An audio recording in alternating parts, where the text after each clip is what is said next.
Hi friends, നമുക്കിന്നൊരു fried rice ഉണ്ടാക്കിയാലോ? അപ്പോൾ നമുക്ക് വീഡിയോയിലോട്ടൊക്കെ പോകാം. അതിനു വേണ്ടി ഞാൻ ഇന്ത്യൻ ഗേറ്റിൻ്റെ ബസ്മതി അരിയാണ് എടുത്തത്. 2 കപ്പ് എടുത്തിട്ടുണ്ട്. അത് നല്ലോണം കഴുകി വൃത്തിയാക്കിയതിന് ശേഷം നമുക്കത് അരമണിക്കൂർ വെള്ളമൊഴിച്ച് കുതിരാൻ വെക്കാം. അരമണിക്കൂർ കഴിഞ്ഞതിന് ശേഷം നമുക്ക് അരി ഒന്ന് വേവിച്ചെടുക്കാം.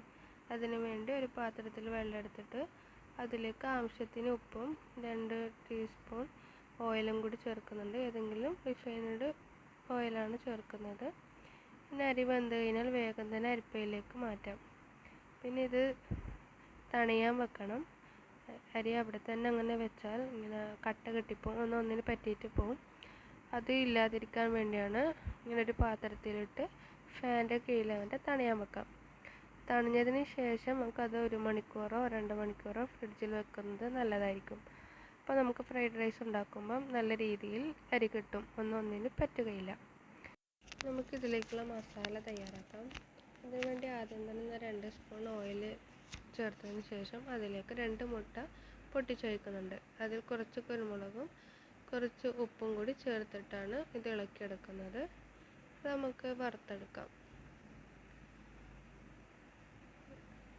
അതിനുശേഷം ആ പാനിൽ തന്നെ 4 സ്പൂണോളം ഏതെങ്കിലും റിഫൈൻഡ് ഓയിൽ ഒഴിക്കാം. സൺഫ്ലവർ അങ്ങനെ ഏതെങ്കിലും, ഇതിൽ വെളിച്ചെണ്ണ ഉപയോഗിക്കാൻ പാടില്ല. അതിനുശേഷം നമുക്ക് വെളുത്തുള്ളി അരിഞ്ഞെടുത്തത് ആദ്യം തന്നെ ആഡ് ചെയ്യാം. പിന്നെ അതിലേക്ക് ചെറിയൊരു ഉള്ളിയുടെ പകുതിയാണ് ഞാൻ ഉപയോഗിക്കുന്നത്. പകുതി ഉള്ളി ചെറുതായി കട്ട് ചെയ്തത് ചേർത്തെടുക്കുന്നുണ്ട്. പിന്നെ അതിലേക്ക് 1/2 കപ്പോളം ബീൻസും അതുപോലെ തന്നെ 1/2 കപ്പോളം ക്യാരറ്റും കൂടി ചേർത്ത് കൊടുക്കാം. ഇതൊക്കെ ഹൈ ഫ്ലെയിമിൽ ഇട്ടിട്ട് വേണം കേട്ടോ ചെയ്യാൻ.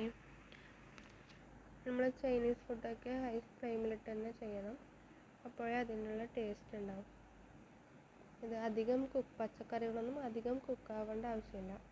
പിന്നെ അതിലേക്ക് ഞാനൊരു വലിയ ക്യാപ്സിക്കം ചെറുതായി കട്ട് ചെയ്തത് ചേർത്ത് കൊടുക്കുന്നുണ്ട്. അതുപോലെ തന്നെ ക്യാബേജും ചെറുതായി അരിഞ്ഞത് ചേർത്ത് കൊടുക്കുന്നു. പിന്നെ അതിലേക്ക് നമുക്ക് വേണ്ട ഉപ്പും കൂടി ചേർത്തെടുത്തതിന് ശേഷം കുറച്ച് നമ്മൾ എരിവിനനുസരിച്ച് കുരുമുളക് കൂടി ചേർത്ത് കൊടുക്കാം. ഇപ്പോൾ കുരുമുളക് കുറച്ച് അധികം വേണം, കുറച്ച് എരിവെല്ലാം വേണമെന്നുണ്ടെങ്കിൽ നമുക്ക് കുറച്ച് കുരുമുളക് അധികം ചേർക്കാം. പിന്നെ ഒരു പൊടിക്ക് കുറച്ച് ഗരം മസാലയും കൂടി ചേർത്ത് കൊടുക്കുന്നുണ്ട്. പിന്നെ അതിലേക്കൊരു 2 സ്പൂണോളം സോയാ സോസും കൂടി ചേർത്ത് കൊടുക്കുന്നുണ്ട്. പിന്നെ ഉപ്പിടുമ്പം കുറച്ച് ശ്രദ്ധിക്കണം, ചില സോയാ സോസിൽ ഉപ്പുണ്ടാവും. അപ്പോൾ അത് നോക്കിയിട്ട് വേണം നമ്മൾ ഉപ്പ് ചേർത്ത് കൊടുക്കാൻ. പിന്നെ നമ്മൾ നേരത്തെ ചെയ്ത് വെച്ച മുട്ട ചേർത്ത് കൊടുക്കാം. പിന്നെ ഞാനിവിടെ ഉണ്ടാക്കുന്നത് ചിക്കൻ ഫ്രൈഡ് റൈസാണ്, അതുകൊണ്ട് ചിക്കനും കൂടി ഞാൻ ചേർത്ത് കൊടുക്കുന്നുണ്ട്. എന്നിട്ട് എല്ലാ ഭാഗത്തേക്കും മസാല എത്തുന്ന രീതിയിൽ നല്ലോണം ഇളക്കി കൊടുക്കാം.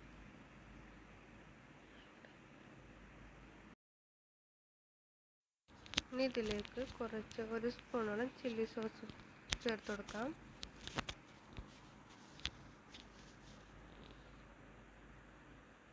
അതുപോലെ തന്നെ കുറച്ച് ടൊമാറ്റോ സോസും കൂടി ചേർത്ത് കൊടുക്കാം.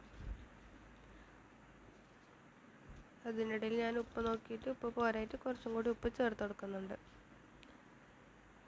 ഇതൊക്കെ നല്ലോണം മിക്സാക്കിയതിന് ശേഷം നമ്മൾ നേരത്തെ വേവിച്ച് വെച്ച അരി ഈ മസാലക്കൂട്ടിലേക്ക് ചേർത്ത് കൊടുക്കാം.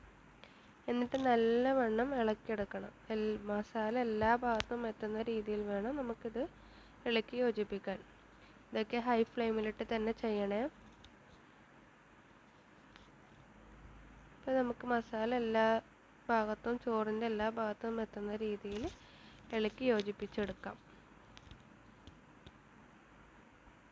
അപ്പോൾ ഈ മസാല എല്ലാ ഭാഗത്തും എത്തിക്കഴിഞ്ഞാൽ നമ്മുടെ ഫ്രൈഡ് റൈസ് ഇവിടെ റെഡിയായി. അപ്പോൾ ഇത് ചൂടോടെ തന്നെ കഴിക്കണം കേട്ടോ. ഞാൻ അതിൻ്റെ മുകളിൽ കുറച്ച് മല്ലിച്ചപ്പും കൂടി വിതറുന്നുണ്ട്. അപ്പോൾ നമുക്കിത് ചൂടോടെ തന്നെ നമുക്ക് പാത്രത്തിലേക്ക് സെർവ് ചെയ്യാം. അപ്പോൾ നമ്മുടെ ഫ്രൈഡ് റൈസ് ഇവിടെ റെഡി ആയിട്ടുണ്ട്. നമ്മുടെ ഫ്രൈഡ് റൈസ് ഇവിടെ റെഡിയായി. അപ്പോൾ എല്ലാവരും ഒന്ന് ട്രൈ ചെയ്യണം കേട്ടോ. അപ്പോൾ ഇത്രയേ ഉള്ളൂ. അപ്പോൾ വീഡിയോ ഇഷ്ടപ്പെട്ടാൽ സബ്സ്ക്രൈബ് ചെയ്യുക, ഷെയർ ചെയ്യുക, ലൈക്ക് ചെയ്യുക. അപ്പോൾ ഓക്കെ, ബൈ.